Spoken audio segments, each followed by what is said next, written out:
आज हम एक ऐसी कहानी की बात करेंगे जो दिल्ली में 1987 में घटी थी। ये कोई मनगढ़ंत किस्सा नहीं है, बल्कि एक सच्ची घटना है जिसे हमारे एक सब्सक्राइबर ने हम तक पहुंचाया है। और यकीन मानिए, इसे सुनकर रोंगटे खड़े हो जाएंगे। तो जैसा कि हम देख रहे हैं, ये कहानी है साल 1987 की। और ये सिर्फ कोई डरावनी कहानी नहीं है, ये असल में एक परिवार के साथ घटी थी। ये कहानी हमें सोचने पर मजबूर करती है कि आखिर क्या होता है जब कोई ऐसी चीज जिस पर यकीन करना नामुमकिन सा लगे, वो हमारी सच्चाई बन जाए। अब सवाल यही उठता है कि आखिर ऐसा क्या हो सकता है कि एक परिवार जो सपने लेकर एक नए घर में बसने आता है, उसे सिर्फ 9 दिनों के अंदर ही वो घर छोड़कर भागना पड़ जाए। उन 9 दिनों में आखिर हुआ क्या था? तो चलिए कहानी की शुरुआत करते हैं। ये कहानी है मजूमदार परिवार की। रमेश मजूमदार जी अपनी पत्नी और 2 छोटे बेटों के साथ दिल्ली आए थे और एक सस्ते से घर की तलाश में थे। उन्हें एक घर मिल तो गया, लेकिन वो सौदा जितना सीधा दिख रहा था उतना था नहीं। अब देखिए, रमेश जी जो थे वो बड़े प्रैक्टिकल आदमी थे। एक तरफ तो घर बहुत ही कम कीमत पर मिल रहा था और ऊपर से उनकी बहन का घर भी पास में ही था। मतलब हर तरह से बढ़िया डील लग रही थी।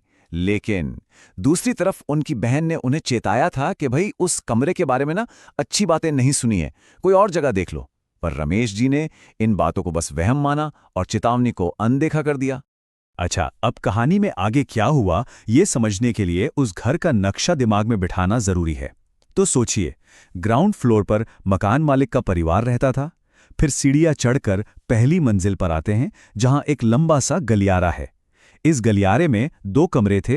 एक कमरा मजूमदार परिवार को मिला था और जो बगल वाला कमरा था वो हमेशा बंद रहता था, हमेशा।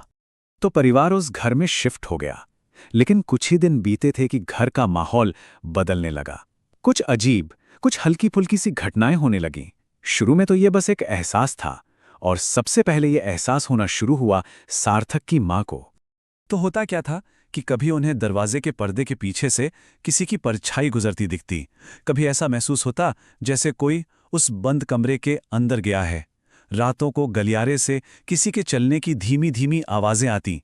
और सबसे अजीब बात तो ये थी कि उनका जो 2 साल का छोटा बेटा था, वो अक्सर अकेले में ही किसी को देखकर खिलखिलाकर हंस पड़ता था, जैसे कोई अनदेखा साथी उसके साथ खेल रहा हो। अब जब उन्होंने ये सारी बातें अपने पति रमेश को बताईं, तो उनका सीधा सा जवाब था, अरे तुम्हें वहम हो रहा होगा।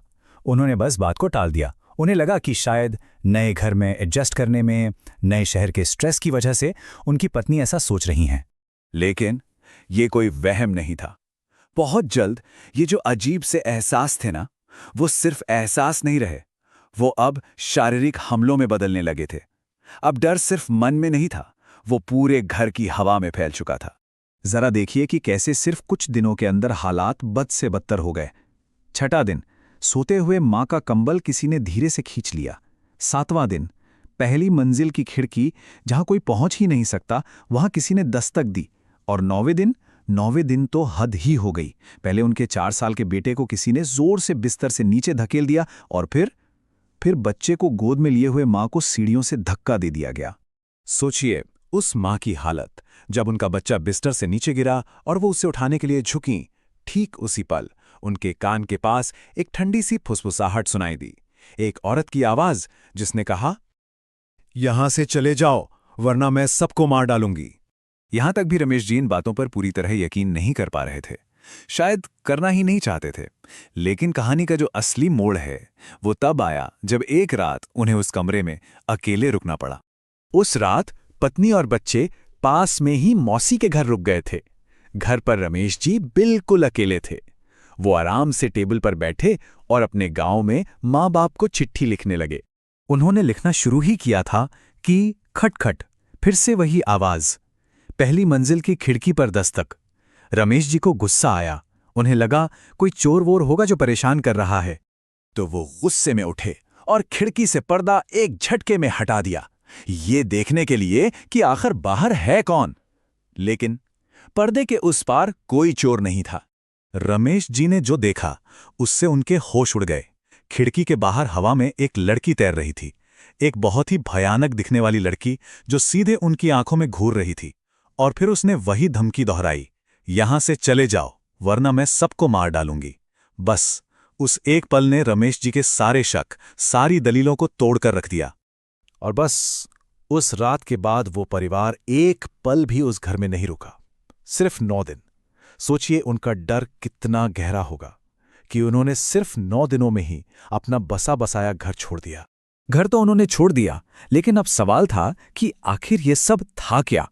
तो मजूमदार परिवार ने सच्चाई का पता लगाने की सोची, और जो राज सामने आया वो मकान मालिकों के एक बड़े धोखे और एक बहुत ही दुखद कहानी का खुलासा था। तो पता चला कि मकान मालिकों ने उनसे सरासर झूठ बोला था। उन्होंने कहा था कि वो बंद कमरा उनके बेटे का है जो अमेरिका से आने वाला है, लेकिन सच क्या था?